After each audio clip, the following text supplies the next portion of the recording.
Yep. So Green Bay is sitting there at 52.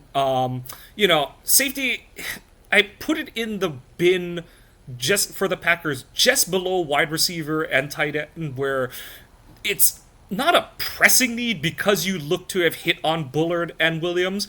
The one area where I do think they need to plan for the future a bit is, McKinney is, I think he's 20. This is going to be his year 28 season. So, he's Yeah. not old, but, he's in the middle of his second contract. His seventh season in the NFL, and you want to start to, at least prepare for the future kind of thing. And the one thing they don't have is a second guy who can truly play post safety. I know Gannon's gonna do, he's not gonna just sit there and cover three the whole time or anything like that, but you do want to have, I feel like, one more body who can play post safety because, Williams, we saw a bunch of times this season where he struggled to get over in deep half coverage, to get to the sideline from his deep half responsibility.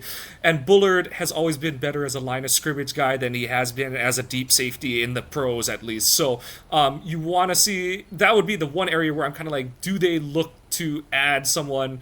But Well, and I'll add to that, Mike. If you go look, and I know Easton Butler has done a tremendous job of keeping track of who the Packers have met with, for pre-draft. They've been meeting with a lot of safeties comparatively to what they have on roster. I mean, there's at least a dozen of them that they've met in the pre-draft. And that's all the way from the beginning with Senior Bowl, Shrine Bowl, all the way down to now the top 30 visits that they've been talking to a lot of safeties. So it makes you wonder if, the Packers do tend to,